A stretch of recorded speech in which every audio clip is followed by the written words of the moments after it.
E sempre recebendo brasileiros que estão em Israel, trazendo os relatos e os retratos dessa guerra que entrou no 12º dia nesta quarta-feira. Vamos conversar agora com o Marcos Suskin. Ele é guia de turismo e também comunicador, já conversou com a gente por algumas ocasiões.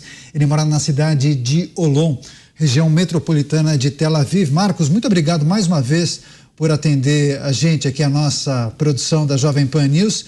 Enfim, já emenda a pergunta, queria saber qual é a situação de momento por aí. Imagino que muitas repercussões após o bombardeio no hospital ontem, porque rapidamente as autoridades de Israel, as forças israelenses, apresentaram alguns arquivos que sinalizam e apontam que o disparo teria saído da região de Gaza, da Jihad Islâmica. Inclusive, nós pudemos observar um vídeo que mostra justamente o disparo desse míssil. Naturalmente, é preciso verificar a autenticidade desse vídeo, e também um áudio em que dois integrantes do Hamas falam e tratam desse disparo. Teria saído de uma localidade atrás do hospital, em um cemitério. Enfim, diante dessas últimas notícias, também a autorização de entrada humanitária via Egito após o pedido de Joe Biden. Você acha que o conflito entra em um novo momento? Um momento talvez de uma cautela maior? Ao contrário, eu acho que o conflito tende a se agravar, infelizmente, enquanto os reféns israelenses não forem devolvidos. É um absurdo que, passados 12 dias de guerra, a Cruz Vermelha não teve direito sequer de visitar os sequestrados para saber da sua situação. Entre os sequestrados, há diversas crianças, inclusive que necessitam de leite materno, bebês. Entre os sequestrados há doentes, diabéticos. Entre os sequestrados há inválidos que necessitam de cuidados, e ninguém sabe o que está acontecendo com eles. Eu tenho muita dificuldade de pensar em ajuda humanitária a Gaza sem a ajuda humanitária aos israelenses que estão em Gaza.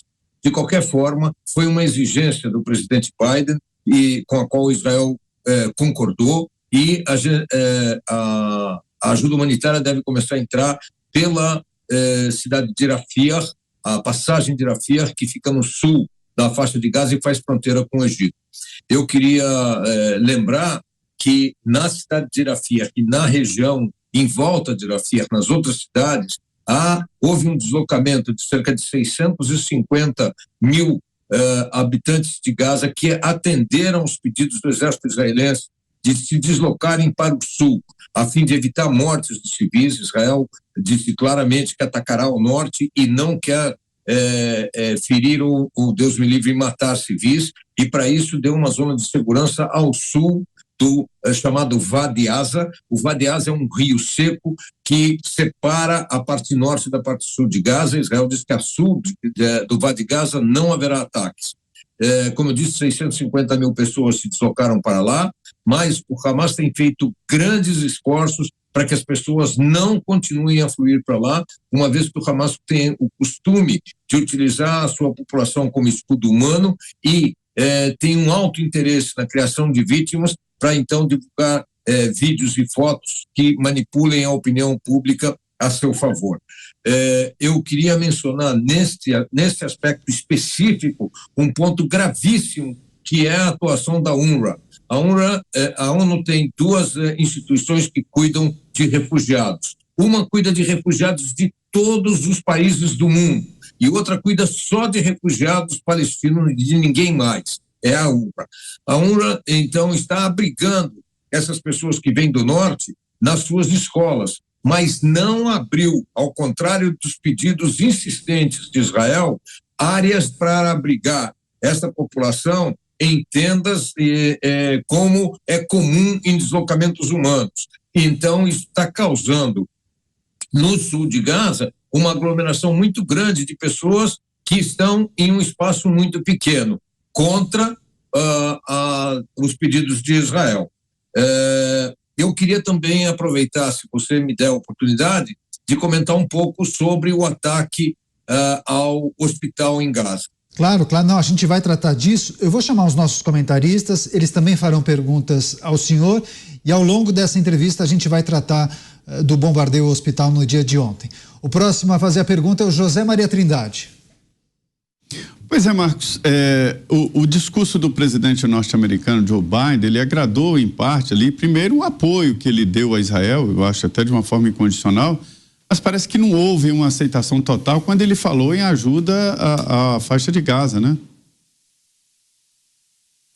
Realmente a população israelense tem dificuldade em falar em ajudar a faixa de Gaza, enquanto 203 israelenses estão lá presos. O número que nós tínhamos até de manhã cedo era 199, e entre os desaparecidos, hoje se descobriu que uma senhora que tinha perdido seu marido fuzilado juntamente com um filho de 7 anos, ela e os outros 3 filhos foram declarados vivos e prisioneiros do Hamas. Então, o número de sequestrados neste momento é 203. Nós não temos nenhuma informação deles, não sabemos se estão vivos, se estão mortos, se estão feridos ou se não estão feridos, não temos nenhuma informação. Fica muito difícil para a opinião pública aceitar, entregar mantimentos, medicamentos, enfim, uma série de produtos humanitários para a população de Gaza, quando as lideranças de Gaza que causaram essa desgraça para o seu próprio povo não permitem o mesmo tratamento para os israelenses que estão em seu poder. Cristiano Beraldo, sua pergunta, Beraldo. Seu Marcos, boa noite.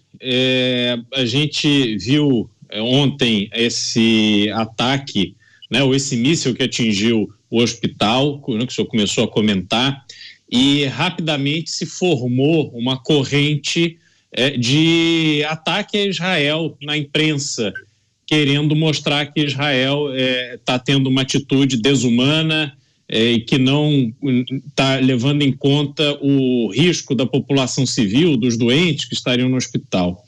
Eu queria que o senhor explicasse para nós como foi visto por Israel, pelo senhor e pela população de Israel, esse episódio do hospital, porque circulou em alguns núcleos que Israel teria comemorado o ataque ao hospital, depois teria apagado a postagem, mas um olhar interno, o que tem de verdade em relação a esse episódio do hospital? Esse episódio do hospital mostra uma mudança radical entre aquilo que a gente aprende nas escolas de jornalismo e o que uma parte muito grande da imprensa, não foi uma parte pequena, foi uma parte muito grande da imprensa fez. A gente aprende que antes de soltar uma notícia é preciso checar a veracidade dela em pelo menos mais uma fonte. E isso não foi feito. O Hamas saiu com uma notícia bombástica de que Israel teria atacado o hospital e matado 500 pessoas e imediatamente a imprensa, sem buscar nenhuma fonte, reverberou a declaração do ataque mundo afora. Então, vamos dividir esse ataque, entre aspas, em alguns subespaços. Número 1, todos os ataques israelenses, todos, não tem um único ataque de Israel que não causou uma cratera. E, no entanto, no ataque ao hospital não há cratera. Seria um milagre que depois de, 800 ou 2.000, ou sei lá quantas missões a Força Aérea Israelense fez sobre a faixa de Gaza, só uma única não tenha causado uma cratera. Número 1. Número 2, 500 mortos.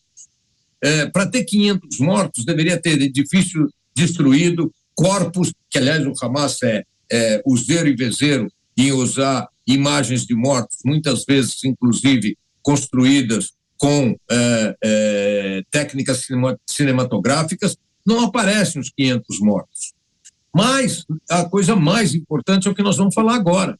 A análise balística do que caiu sobre o estacionamento do hospital e não sobre o hospital foi uma barragem de foguetes da Jihad Islâmica, que é o segundo maior grupo terrorista dentro da faixa de Gaza, e um dos foguetes da barragem se desintegra no ar e cai. Agora, nós temos, nos últimos 16 anos, recebido barragens incríveis de foguetes tanto do Hamas como da Jihad Islâmica.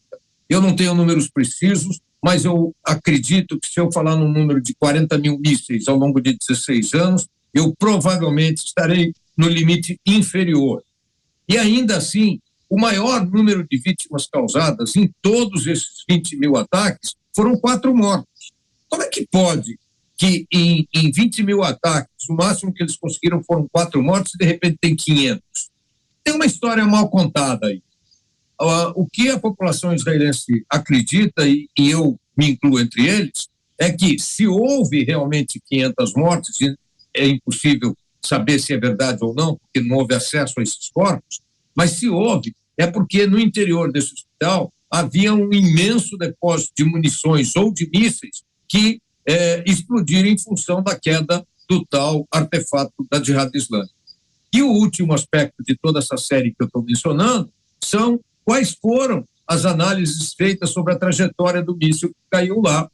Além das declarações feitas pelo exército israelense, analistas americanos, especialistas em balística, também afirmam que o míssil foi atirado de dentro da faixa de Gaza e, para nossa surpresa imensa, analistas russos falam a mesma coisa. Então, se nós temos evidências de cientistas russos e americanos, que são antagonistas em tudo o que pode acontecer, ambos dizendo que o ataque partiu, a explosão, partiu deste míssil da Jihad Islâmica, e isso é corroborado por uma terceira fonte, que é Israel, me parece muito injusto que a imprensa não faça as devidas correções. Muitos fizeram, muitos. New York Times fez, diversos veículos no Brasil fizeram, na Europa, etc.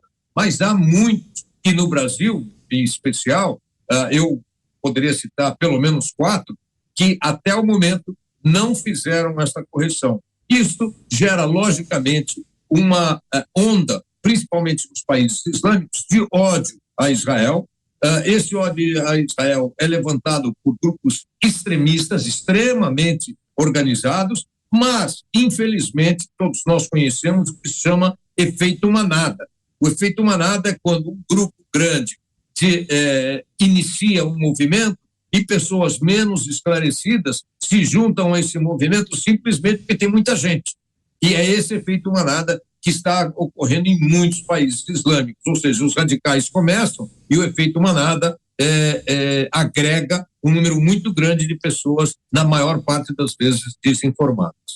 Retrato da guerra em Israel, feito por quem mora lá. Conversamos mais uma vez com Marcos Susskind, ele que é comunicador, mora na cidade de Olom e sempre colabora com a gente aqui na Jovem Pan News. Marcos, muito obrigado mais uma vez pela gentileza em conversar com a gente. Esperamos que o senhor continue em segurança e certamente voltaremos a conversar em breve. Boa noite, agora quase 1 da madrugada por aí. Boa noite, até a próxima. Se Deus quiser, até a próxima, mas muito cuidado aí no Brasil, porque Muhammad el-Haidi declarou agora há pouco, há 2 horas atrás, para o jornal El Midian, ele é o líder principal da Jihad Islâmica, ele disse: esta não é uma guerra contra Israel, e sim contra o Ocidente, liderado por Biden. A meta é mudar totalmente a face do mundo. Isso inclui, no mundo ocidental, nós, brasileiros. É isso. Importante registro feito. Certamente a gente vai voltar a conversar. Marcos, um abraço. Até breve, se Deus quiser. Se Deus quiser, muito obrigado pelo espaço.